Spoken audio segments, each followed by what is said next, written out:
Halo teman-teman, kenalin gue Agung. Jadi bagi yang belum tahu ini konten apa, lu bisa langsung coba cek di YouTube gue atau di video gue sebelumnya. Oke, jadi beberapa waktu lalu setelah video pertama gue rilis di YouTube gue dapet komentar atau request untuk membahas kasus bullying atau perundungan yang terjadi pada anak-anak sekolah. Dalam hal ini anak SMA gitu. Dan jujur aja gue saat itu belum tahu informasinya atau beritanya.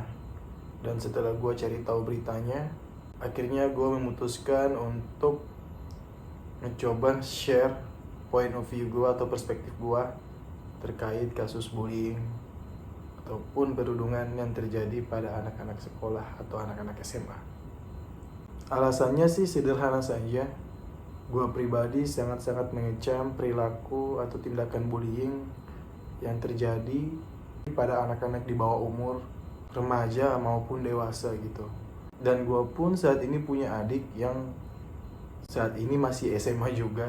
Ya tentu gue pribadi tidak menginginkan hal-hal itu terjadi. Pada prinsipnya tidak ada keluarga yang mau ketika anggota keluarga lainnya mendapatkan perilaku bullying ataupun menjadi pelaku dari bullying tersebut.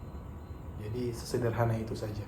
Oke, jadi sebelum gue bahas, gue bakal disclaimer sedikit dulu.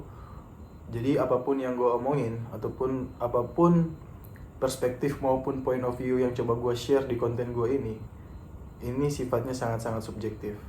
Jadi lu boleh gak setuju dengan pendapat gue, dan itu gak apa-apa. Itu biasa aja. Dan gue pun bisa salah. Jadi kalaupun ada pendapat gue atau perspektif gue yang atau informasi yang gue berikan salah, lo bisa langsung koreksi aja. Gue sangat-sangat terbuka untuk itu tentunya.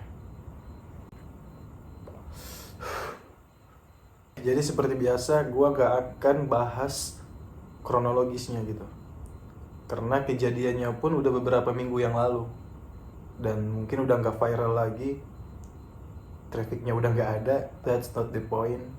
Karena yang pengen gue coba share adalah substansinya. Oke, jadi gue bakal ngebahas ini bukan dari pihak eksternal yang terkait. Dalam hal ini pihak sekolah. Ya meskipun gue sangat-sangat setuju bahwa pihak sekolah punya peranan penting atau punya tanggung jawab penting dalam kejadian ini. Karena kalau nggak salah yang gue dapat informasinya, kejadiannya masih di jam sekolah.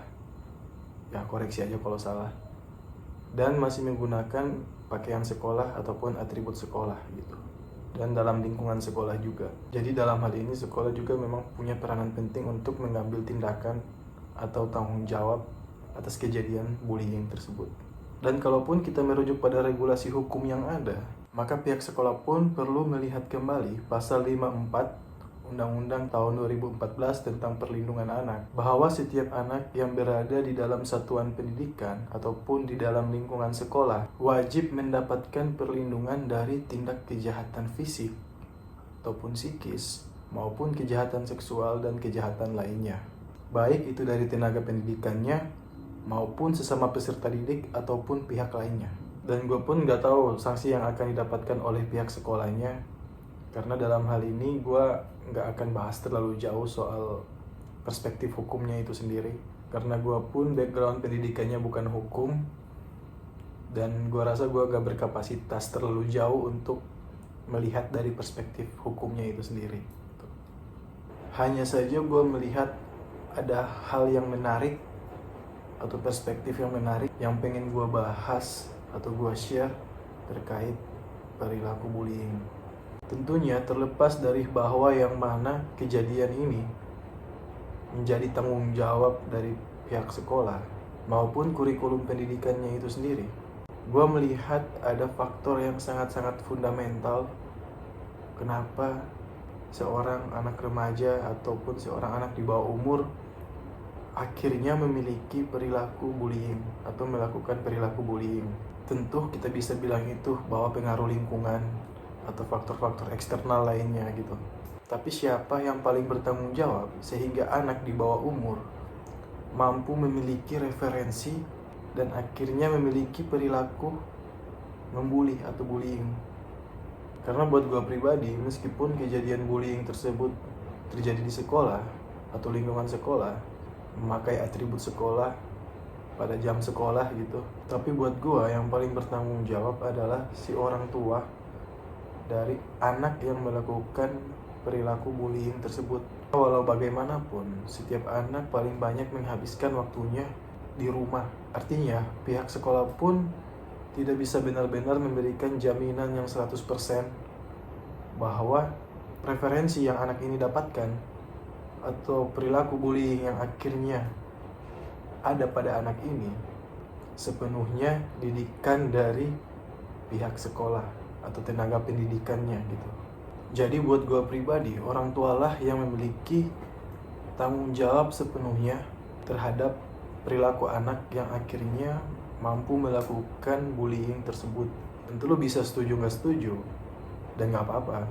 At the end, pola asuh orang tualah yang memiliki tanggung jawab sepenuhnya atas referensi dan menjadi perilaku dari anak tersebut seperti itu. Ya tentunya kita bisa bilang ini pengaruh lingkungan juga ataupun faktor lingkungan yang salah. Akan tetapi faktor lingkungan yang salah ataupun lingkungan yang kurang mendukung untuk tumbuh kembangnya si anak itu menjadi bagian dari tanggung jawab pola asuh sepenuhnya dari orang tua itu sendiri. Dengan kata lain, dalam hal ini orang tua telah lalai mengawasi lingkungan untuk anaknya itu sendiri, dan itu bagian dari pola asuh juga. Pertanyaannya, apakah yang membuat orang tua itu lalai dalam mengawasi anak?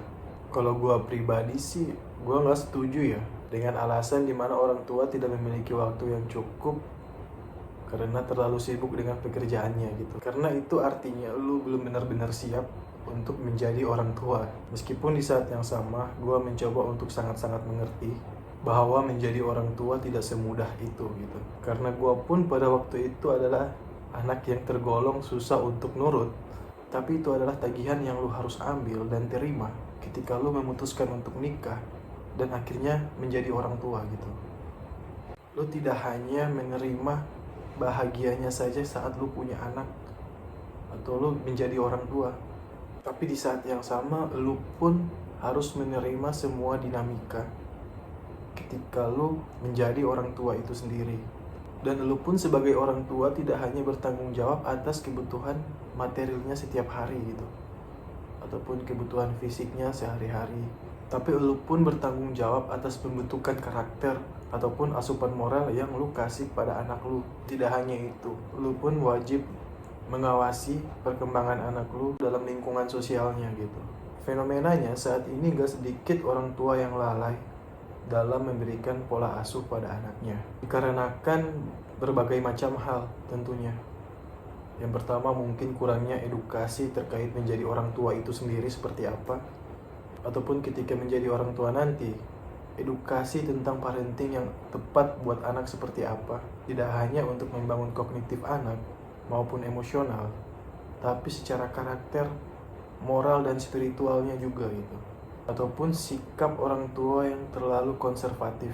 Karena saat ini harus diakui informasi yang sangat cepat, teknologi yang makin canggih, dan zaman yang sangat-sangat cepat berubah.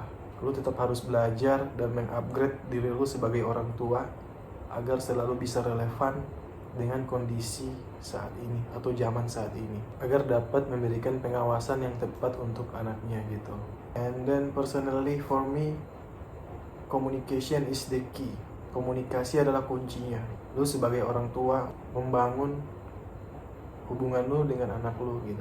Seberapa intens komunikasi dan kualitas komunikasi lu sama anak lu, itu akan sangat-sangat berpengaruh bagaimana perkembangan anak lu nanti. Ya tentu gue gak bisa share satu persatu bagaimana melakukan komunikasi yang tepat dengan anak. Ya lu bisa searching aja di YouTube atau di Google. Banyak kok literaturnya. Karena di sini gue yakin lo pasti bakal bosen dan akan memakan waktu yang lama di video gue. Tapi dalam konteks komunikasi terkait dengan topik yang gue bahas saat ini, yaitu bullying, gue bisa nge-share sedikit beberapa tindakan preventif yang lo bisa lakukan sebagai orang tua agar anak lo bisa terhindar dari korban bullying, menjadi pelaku bullying itu sendiri, ataupun menjadi saksi dari bullying itu sendiri. Sebenarnya sih sederhana aja. Lu bisa mengkomunikasikan edukasi terkait bullying itu sendiri kepada anak lu. Jadi lu bisa tanya ketika anak lu menjadi korban bullying itu sendiri, apa yang akan bakal dilakuin oleh anak lu gitu. Fenomenanya, banyak anak yang di bawah umur menerima tindakan bullying, tapi nggak berani ngomong ke orang tuanya gitu. Nah, itu yang bahaya. Jadi lu sebagai orang tua nggak benar-benar tahu bahwa anak lu telah menjadi korban bullying itu sendiri. Kalaupun pada akhirnya lu tahu, itu udah berlangsung lama. Karena itu sangat-sangat berpotensi mengganggu perkembangan mental anak lu. Jadi ketika anak lu menerima perilaku bullying, sebisa mungkin dia harus segera mengkomunikasikannya ke lu gitu. Dan anak lu bisa tahu ketika dia menerima perilaku bullying, dia harus ngapain.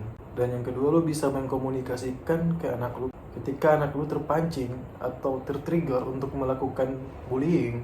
Tentu karena banyak hal seperti lingkungan ataupun penerimaan dari teman-temannya. Dan ketika anak lu diterima dalam lingkungan tersebut, asalkan dia mau melakukan bullying atau melakukan hal-hal yang berbahaya untuk orang lain atau untuk anak lain, kecenderungan dari anak-anak pada fase tersebut sangat akan haus dengan penerimaan ataupun pengakuan.